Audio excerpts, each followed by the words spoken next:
Good afternoon, everyone. Thank you for joining us this lovely afternoon. My name is Jonathan Rutter. I'm the Executive Director and Curator here at the Rourke. And if you permit me, I am going to step up onto a little bit of a soapbox right now. We are living through interesting and difficult times. And so I have some requests to make with you all. For those among us who are vulnerable and afraid, I ask that you show them care and support. For institutions like the Rourke, like the Plains, like Theater B, like your local colleges and libraries, I ask that you give them your support as well. Just in the past couple of weeks, we've seen deliberate actions taken to silence these institutions in the form of cuts to the IMLS, the NEA, and the NEH. So any way you can show your support, again, to vulnerable individuals and institutions, please do so. But in addition to that, do take care of yourselves. This is going to be a long slog, I think. So treat yourself to something nice to eat, a cup of coffee, and of course, art. Let yourself be fully absorbed by some art today. Whether it's what we have on view here, a good book, a piece of music, you deserve it. So, soapbox moment over. Thank you for that. Thank you to all of our members, the institutions that do provide us funding support, the Minnesota State Arts Board, the Arts Partnership, and the FM Area Foundation. For today's festivities in particular, I want to thank Naomi Ramona Schliessman, Artistry and Consulting, for her sponsorship support of Annette and Cameron's exhibits. If you're watching, Naomi, thank you. We're streaming on Facebook right now. Anyway, it's really unbelievably special for me to be standing here with these two people. And looking at them, it reminds me of what the Rourke does well. And that's building sustained relationships with artists and makers so that we can see their work, their development and evolution over many years. And at this point in time, I think I've known both of you for around 24 years, if that's possible. Yeah, probably. Yeah. Annette and Cameron have been exhibiting in the Midwestern at least that long. They've had solo exhibits here and all around town. And it's just such a pleasure to see what they do and what they keep doing. Their artistry, their persistence, resilience, and mastery. And I'm sure, much like all of you, I'm eager to hear what they have to say about all of it. So without further ado, I give you Annette and Cameron.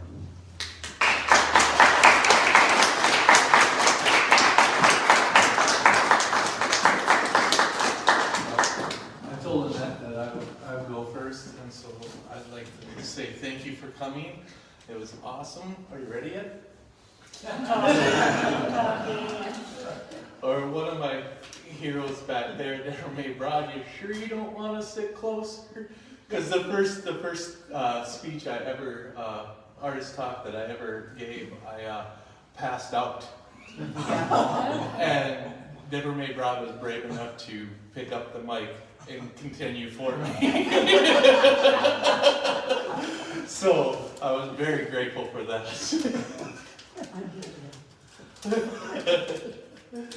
Well, what's that? Come a long Yeah.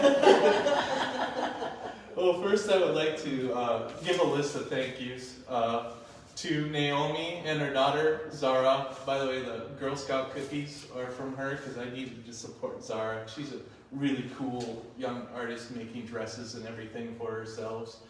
I'd like to thank the Rourke Art Gallery Museum and its members, because it's more than just the people that work here and the artists that display here. It's the community. It's just awesome to see what has been happening here. I'd like to say John Rudder for giving me more encouragement and pushing me to be a little bit better than I think I can be. And Katie for being an example of how to strive when things are good or bad. Courtney for showing me to be organized. I just need to sit down and do it.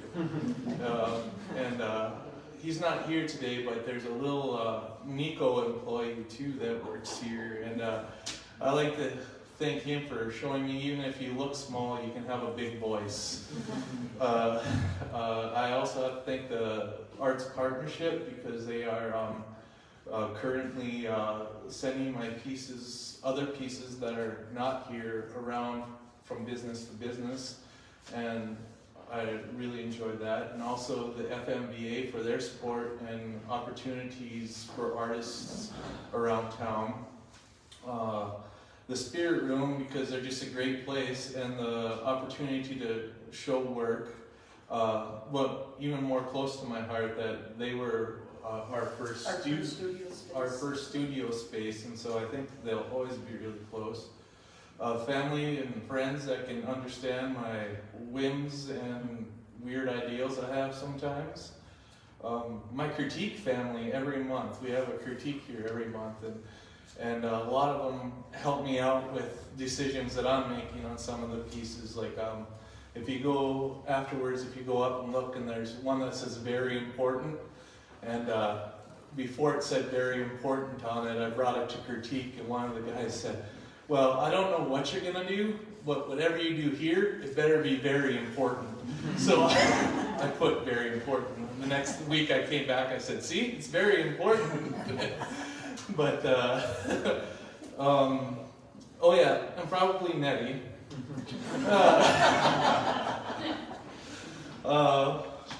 For a lot of things, especially sticking with me through the good, the bad, and the ugly, because I don't even think she likes Westerns. So, you know, and if I forgot it, I'm gonna do a social media thing. If I forgot anything, or if I forgot anyone, I didn't mean to. So leave your comment below, and I will thank you later.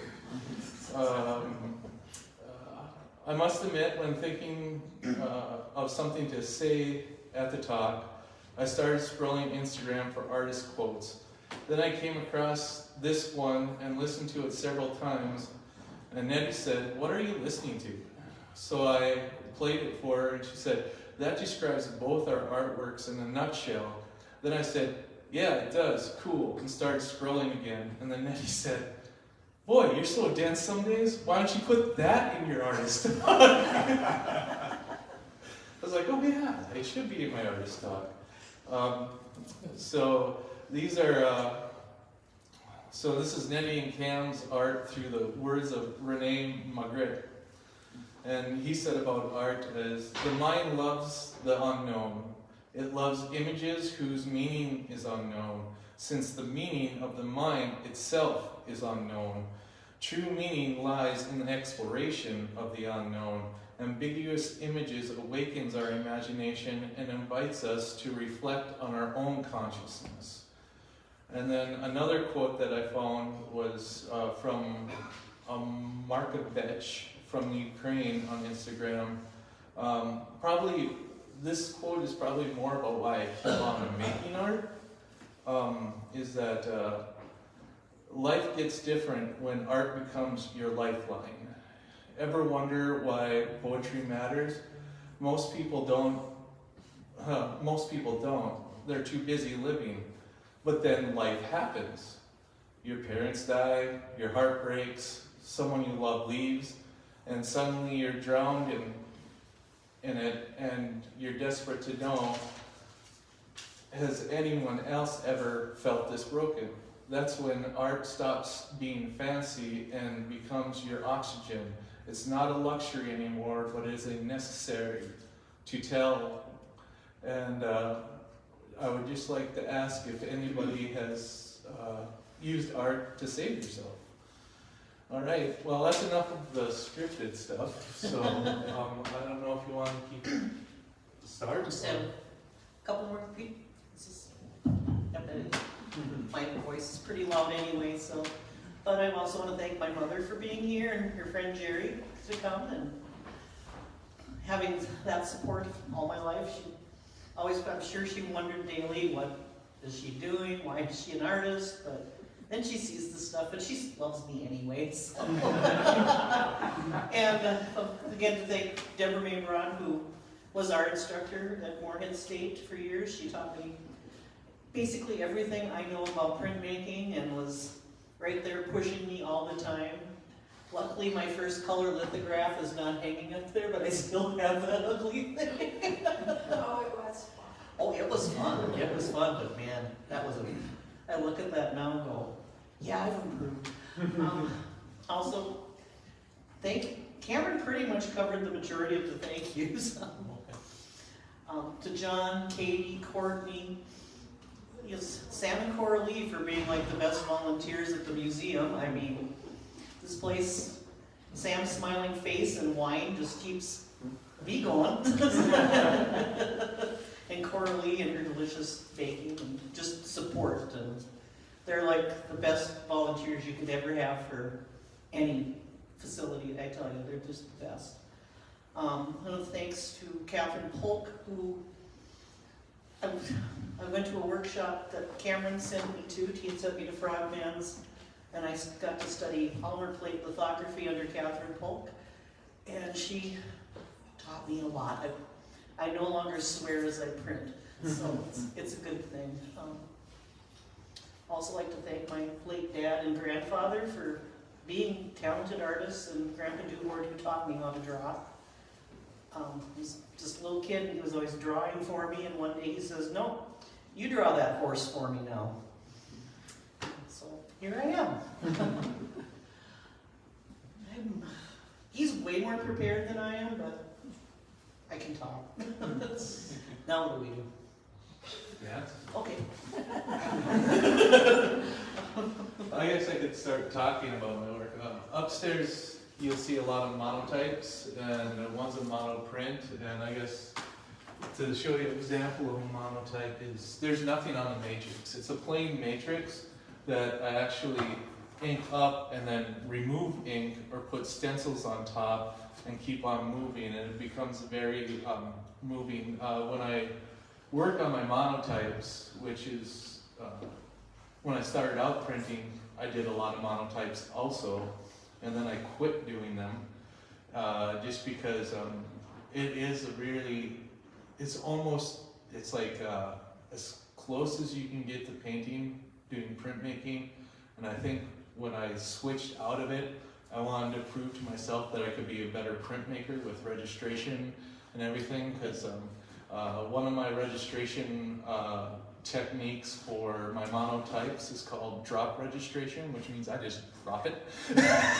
So I wanted to, like, when I stepped out of it for a while, I wanted to tone myself up a little bit with registration and stuff. But it's a very lucrative one. When I work this way, I can't just work on one piece. I have to work on several pieces, because I don't know, if I just worked on one, I would have no idea when it was done, or if I felt like it was done. And this is, and when I work on them, I guess my best way to explain it is more like music and jazz. It's more kind of an improv, where I have different settings, and then I'm adding different notes to those settings.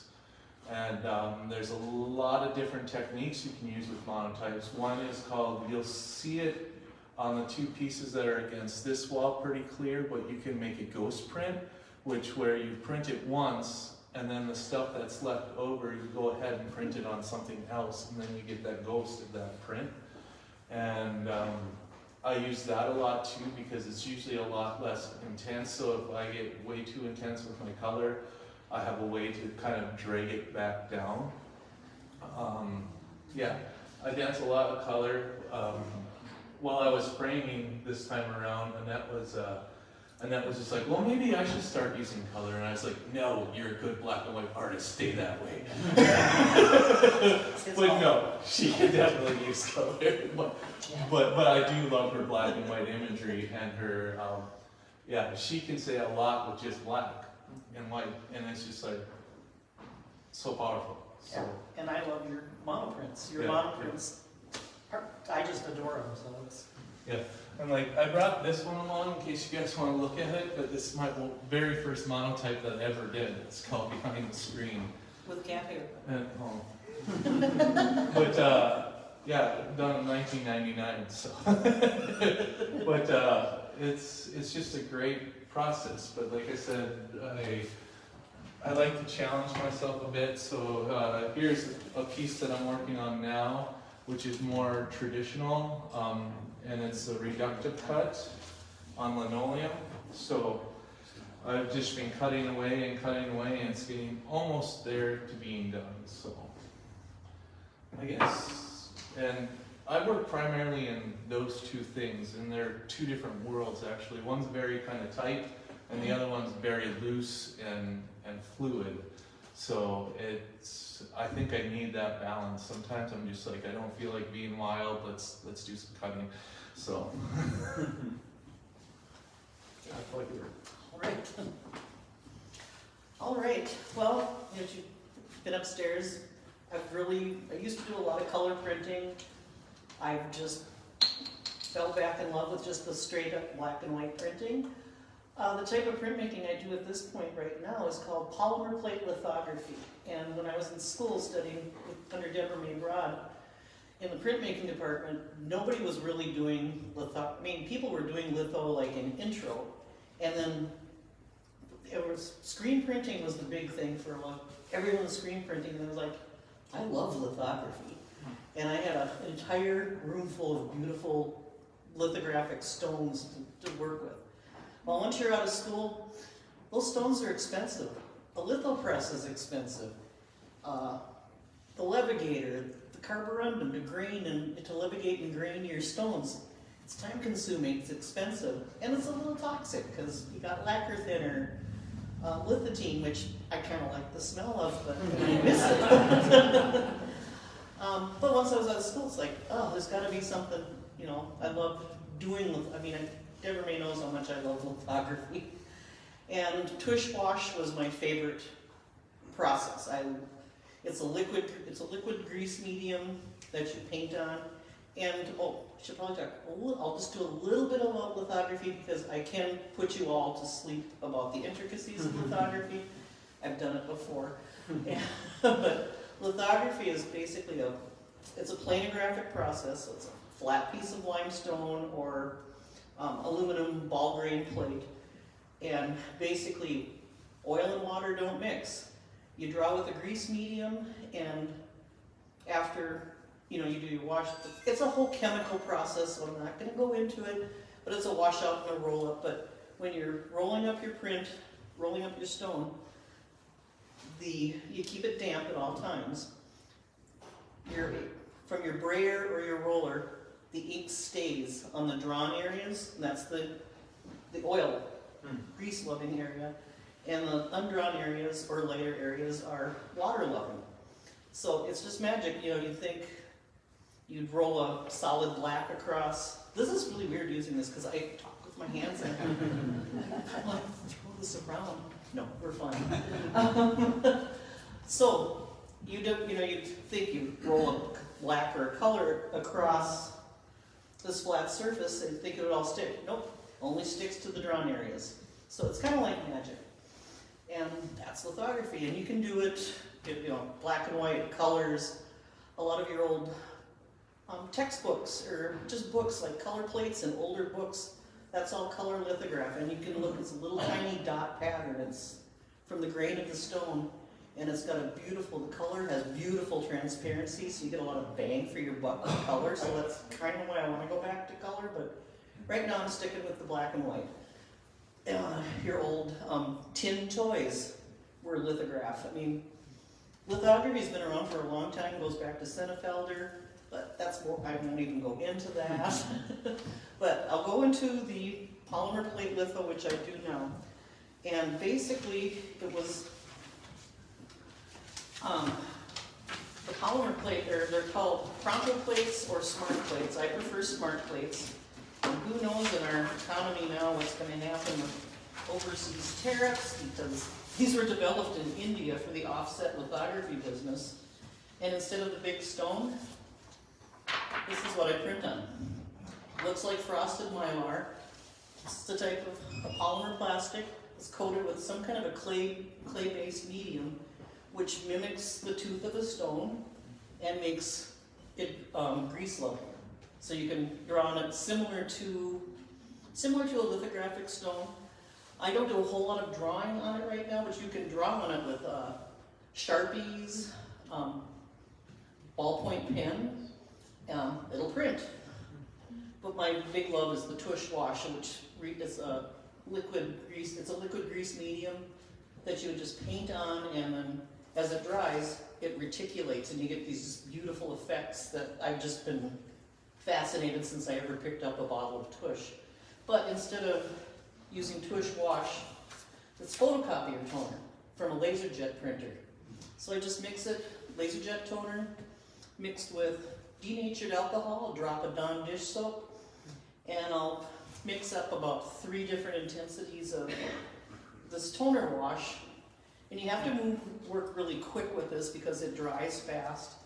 So actually it doesn't take me long to make a plate, but I'm really good at manipulating it. It's like, and I'm learning constantly about it. It's like, oh, if I do this, I can do this. Every time I start making new plates, and I'll do, similar to Cameron, I'll have several plates going at the same time.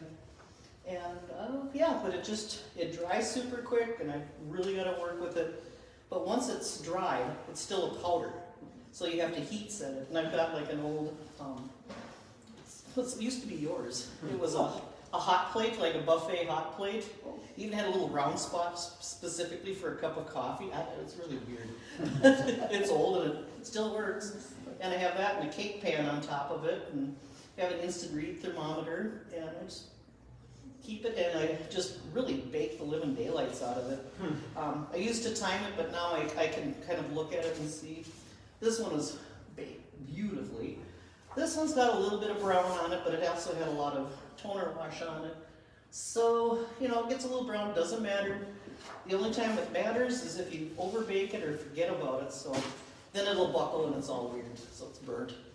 So you do get stinkers every now and then, but then you can just sort of, once they're set, they're set. But if I do put an image on it and I don't like, I can wash it off and try reuse the plate. Doesn't work quite as good because you're always going to get a little bit of grease, like even your fingerprints will show. So you have to be really careful about touching the edges. These have been baked, they're fine, nothing's going to happen anymore. So, but yeah, it's just great. And then instead of, then to print it up, you just mix your ink like you normally do. To a certain, it's technical, it's like you get a consistency, it's kind of like a nice ribbony effect. And print it up, and I just keep it damp with, use distilled water and a little bit of gum arabic as my wash, and you just have to keep it consistently damp the whole time, and just roly, put your paper on, put a flat tympan. My tympan looks a lot like Cameron's monoprint plates. It's some kind of a flat surface, and this could be Or maybe printed. sometimes it is. No, it wasn't. Okay. Sometimes, maybe. Maybe I took a couple. But I would just put the paper on there. You know, I have it registered. And put the paper on, a barrier paper, and then the tympan, and it can go right through a plain old etching press instead of using a lithographic press, which is a lot of pressure and a totally different kind of machine. It's a lot cheaper to own an etching press. And I can't quite picture a litho press in our basement. No. So, no, and it works beautifully. Crank them out. The tush washes, I know I can always get at least 20 to 25 consistent prints from them. I've also found with this process, once I make and bake, the longer I let them sit, the stronger they become. Because a couple of years ago, I made a lot of plates right after my show here, and it was and then COVID hit. So I had a winter of being unemployed. So I was just here making plates and printing, and then I had to go back to work eventually. And I kind of ignored those plates for a good year. The longer they sit, the stronger they get. So I guess sometimes I have to be patient and just let them sit for a while. But they will start to degrade after a while. Another thing that some people do, which I don't because I'm a computer idiot, you can also do computer images or scan a photograph or a drawing into the computer. And just because of the nature of these, you can run them right through the LaserJet printer to scan and bake it at the same time. So, but other than that, my imagery has kind of been always loose. Most people you plan when you print usually. Most of the time, yeah. Most of the time. I used to, my work would be tight and I wasn't happy doing it, and now I always have some plan in the back of my head, but not consciously. I just look at the plain piece of polymer plate, just plan out my picture, look at the picture plane, figure out my positive and negative spaces, and I just apply my wash, and then I just start working it. And I'll be honest, I get absolutely lost in the wash and working and manipulating it, and I just get off into another planet. So people say, what were you thinking when you do your artwork? It's like, not a whole lot. And if I do think too much, it's tight and I'm unhappy. So, I don't know. I think I'm done. All right. See, I told you way more about the process than you wanted to know. All right. All right. Any questions? Any questions? Are there any other mediums you experiment with? I will be. I've just recently started experimenting with Tetra Pak, which is actually the inside of like your oat milk cartons, and they give you a very good etching-like quality, and it's more like a dry point etching where you scrape into it, and it's been a long time since I've done an etching, so my first round is just like, wow, you can over-wipe it really quick. And what I mean by over-wipe is you wipe it way too much and then none of the image shows up. So like you kind of want a plate tone to it to give it a little bit of character. And this summer I'm actually heading to Frogman's to a screen printing studio with John Hitchcock. And so that will probably be added onto my monotypes. I've kind of come, like I really separated myself from monotypes. Actually, it was almost, because she kept on bugging me. She's like, why don't you go back to making monotypes? Because John was too, and I was just like, no, I want to be a printmaker too. You know? But It is printmaking. you know, yeah, it is. But I took it, and so yeah, I'm doing other things too. I do collagraphs. I do, my strongest places are the monotypes and the linoleum cuts, but I try everything in between usually. I recently just did a print using Legos. So it's just like you take one of the flat beds of the Legos and then you get flat pieces, and I just made a design out of the flat pieces and rolled it up and printed it. And I think I'm kind of one of those people where I kind of like, well, I guess what you see in my monotypes, I like to mix things up. So like, I'm actually thinking of doing like a monotype with a Tetra Pak on top. And then, so it would be like a print, but it would have 3 different processes in it. So, because I just think there's some marks you can only get using this type of procedure, and there's some marks you can only get using that type of procedure. And so that's why I think I like to mix it up, because it's you can get both of those marks in there. But yeah. Any more questions? Any more answers? I'm scared of lithography.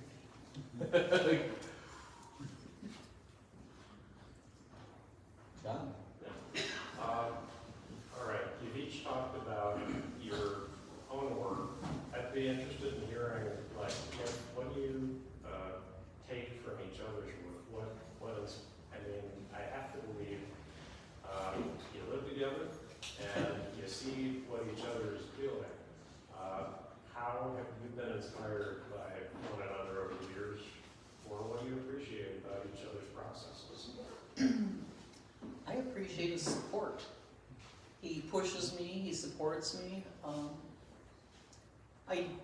We- not that mean, Huh? am I mean, it's so, I have a built-in artist to bounce ideas off of.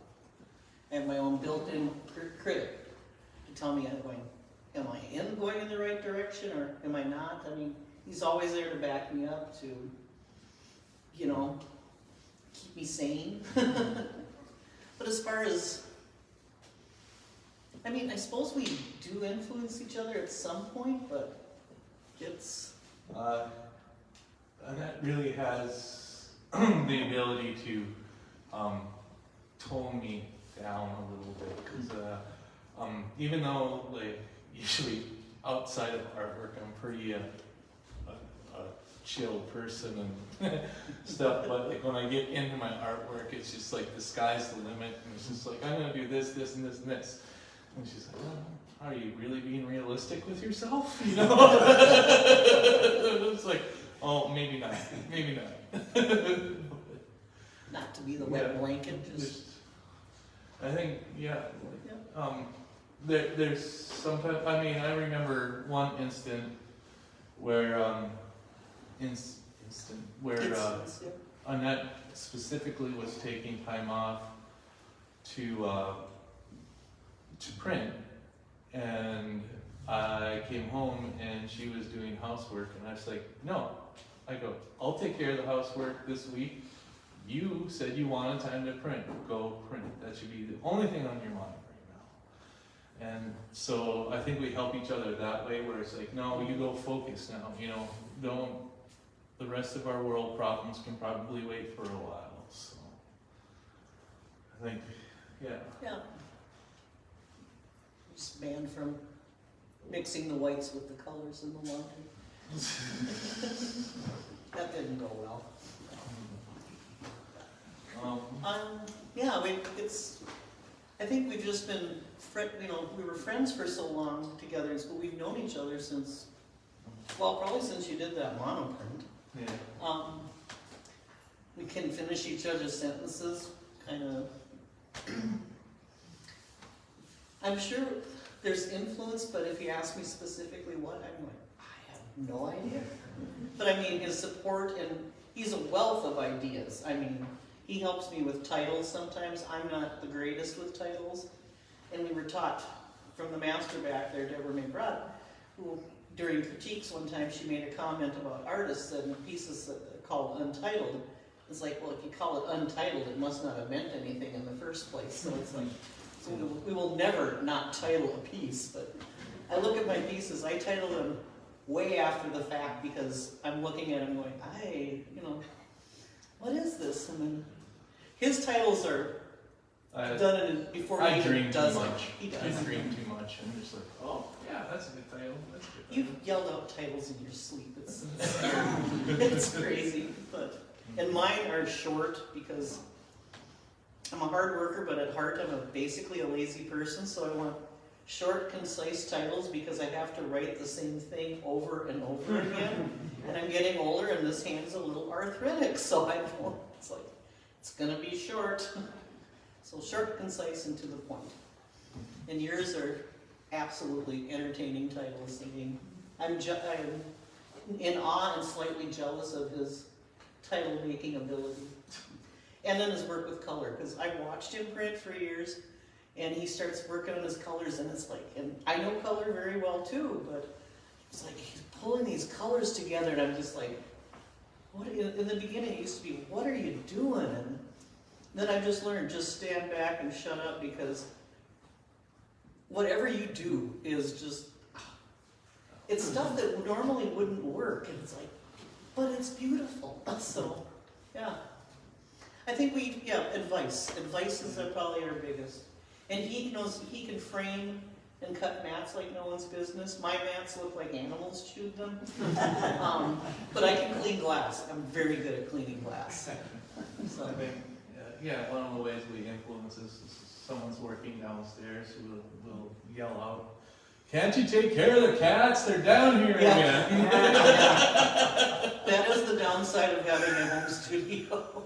And then just the fact that the studio with the etching press, the room with the etching press in, is always closed. It's totally off limit to the cats. And once it's left open too long, they just know. It's like, boom. And there's, with Diva, long-haired black cat, and just one shake, and it's just, it's everywhere. So. And they like to help you a lot. Yeah. They love him the most. So. No. Yeah. You come home from work, I cease to exist. It's just like, bye kitties. But then again, they don't clean my ears, so. Or wake you up in the morning with their butt. Yeah. But any other questions?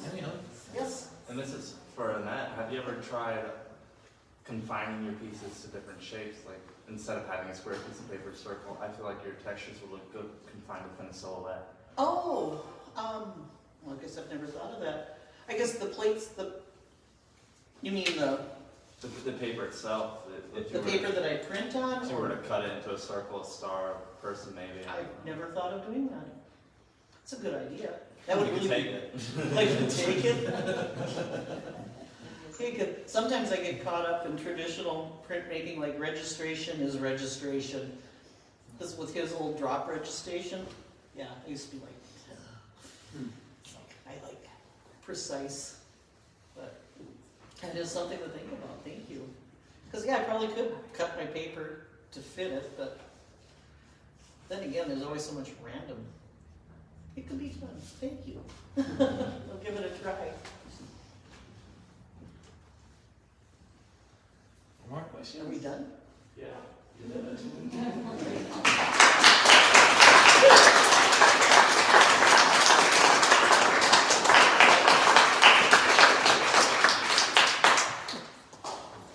Thanks you too, and thanks everyone. If you came in during the talk, you'll find Cameron and Annette's artwork upstairs in the balcony galleries. If you haven't had a chance, Dennis Kroll's exhibit is just behind me in the East Gallery. He has some terrific acoustic and photo acoustic for you all to enjoy. The Tri-College Student Sculpture exhibit opened in the Mickelson Gallery yesterday, and come back next weekend because Chris Mortensen will be favoring us with some of his photographs here in the main gallery. So thank you all again, and have some more coffee and cookies, and enjoy the art.